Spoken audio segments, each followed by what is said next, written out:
자녀가 미국 유학생인가요? 그럼 1000만 원 손해십니다. 미국 대학은 지원이 빵빵하죠. 특히 하버드는 지원해주는 게 진짜 많거든요. 그래서 다들 이렇게 생각해요. 우리는 부자는 아니니까 신청하면 나오겠지?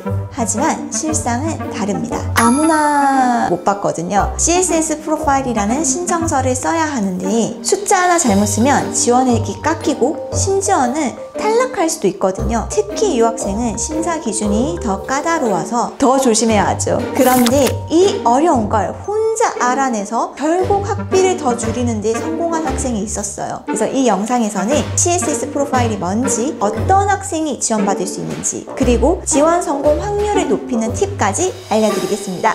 세상의 모든 입시, 제니입시 컨설팅입니다. 오늘은 CSS 프로파일에 대해 간단하게 설명해 보려고 합니다. 먼저 CSS 프로파일은 미국 대학교에 재정 지원을 신청하는 일종의 지원서라고 생각하시면 됩니다. 미국의 거의 모든 대학들이 다양한 재정 지원 프로그램을 운영하고 있어요. 왜냐하면 미국 대학들은 재능 있는 학생에게 공부하는 기회를 주는 걸 일종의 명예로 여기거든요. 물론 학교마다 기준이 다르긴 합니다만 좋은 학교일수록 이런 경향이 강한 편입니다. 얼마 전 하버드에서도 연소득 20만 달러 이하 가정의 학생들은 등록금을 전액 면제해주고 연소득이 10만 달러 이하인 가정의 친구들에겐 등록금은 물론 기숙사비, 식비, 건강보험료, 여행 경비까지 전액 지원해서 학부 교육을 사실상 무료로 제공하겠다고 발표하기도 했죠. 왜 이런 정책을 도입하느냐고요? 앨런 하버드 총장님 말씀으로는 다양한 배경을 가진 학생들이 돈 걱정하지 않고 공부할 수 있도록 지원하고 싶다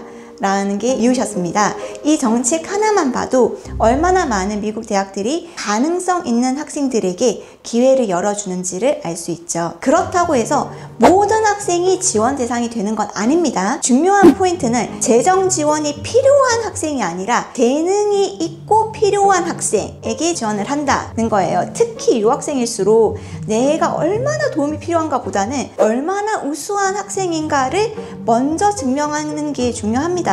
아무리 돈이 남아도는 학교라도 아무나한테 돈을 주진 않아요. 그러면 중요한 질문이 생기죠. 내가 재정 보조를 받기 위해선 어느 정도로 도움이 필요한 학생이어야 되나요? 라는 질문을 많이 하시는데 이건 진짜로 케이스 바이 케이스예요. 아버님이 외벌이이신지 맞벌이인지 주소득이 사업소득인지 근로소득인지 자녀가 몇 명 있는지 부양가족이 얼마인지 지병 유무 지출 구조 등 고려할 게 너무 많아서 이 모든 걸 종합적으로 따져보고 대학이 판단하는 거라 기준을 딱 잘라서 말씀드리긴 어렵습니다. 하지만 제가 최소 5년 이상 CSS 프로파일 컨설팅을 해본 결과 생각보다 훨씬 많은 학생들이 이 재정 지원 자격을 충족했어요.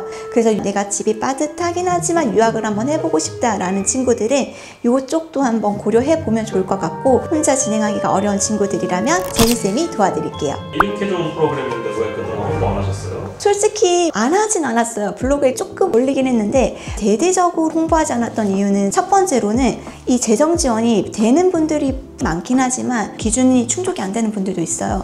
그리고 진짜 정직하게 말씀드리면 제가 자료 다 받아서 분석해 봤을 때 차라리 지원 안 하는 게 낫겠다라는 판단이 드는 경우도 있거든요. 예를 들어 진짜 솔직하게 있었다간 학생 비자가 나올까 하는 걱정이 드는 경우도 있긴 한데 안 된다고 말씀드리면 실망이 좀 크시니까 그래서 저는 제가 확실히 책임질 수 있는 학생만 자연스럽게 소개로만 컨설팅을 해왔어요. 또 하나는 최근에 있었던 일 때문인데 FA 컨설팅을 진행했던 학생 중 한 명이 본인이 선택한 전공으로는 미국에서 1위 대학에 합격한 친구가 있었거든요. 그리고 성적이 꽤 괜찮았는지 입학 장학금도 이미 좀 받은 상태였어요. 근데 학비 걱정을 먼저 하더라고요. 1위 대학을 붙어놓고. 근데 이 친구 주변에는 CSS 프로파일 아는 사람이 한 명도 없었다고 하더라고요. 근데 애가 혼자서 FA라는 제도를 알아내고 업체들을 문의하다가 결국 저랑 컨설팅을 진행한 거거든요. 이런 경우는 거의 없습니다. 보통은 추천이나 유학원을 통해서 접수가 되는데 얘는 이걸 전부 혼자 찾아낸 거예요. 제가 지나고 나서 생각해보니까 얘한테 이게 진짜 절실한 거였겠구나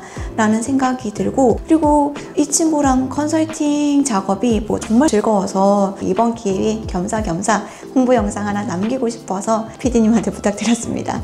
그리고 마지막 이유는 미국 내 대학들에서 FA 재정 지원 확대 폭이 좀 넓어지는 것 같거든요. 공식적인 데이터는 없지만 제가 해본 경험상 조금 더 재정 지원을 확대해주는 분위기라 이럴 때 도움이 필요한 친구들은 좀 받아가는 게 더 좋지 않을까 해서 이렇게 영상을 찍게 되었습니다. 그런데 직접 신청하는 거랑 제니쌤이 도와주는 거랑은 뭐가 다른가요? 좀 민망하긴 한데 차이가 확실히 있어요. FA는 미국의 컬리지 보드라는 시스템을 통해서 진행되는데 소득, 자산, 지출, 부채 등을 아주 구체적으로 작성하셔야 돼요. 근데 이게 잘못 기재하시는 분들도 계시거든요. 실수일 때도 있지만 조금 더 많이 받을 수 있을까 해서 뭐 소득을 줄이거나 요러시는 분들도 있는데 이 CSS 프로파일 신청서만 쓰고 끝나는 게 아니라 본인이 쓴 숫자에 대해서는 증빙 서류를 무조건 다 제출하셔야 되고 그걸 받고도 대학들에서 원가 시트를 요구하는 경우도 있거든요. 그러니까 이거는 거짓말 하시면 큰일 나요. 사실대로 쓴다고 하더라도 처음 해보시는 분들은 꽤 헷갈리는 항목들이 많다 보니까 기왕이면 전문가의 도움을 받으시면 조금 더 좋지 않을까 생각합니다. 이 부분을 깔끔하게 정리해야 나중에 FA 금액 산정도 제대로 돼요. 그래서 혼자 하다가 어려움을 느끼신다면 제니 입시로 문의 주시면 감사하겠습니다.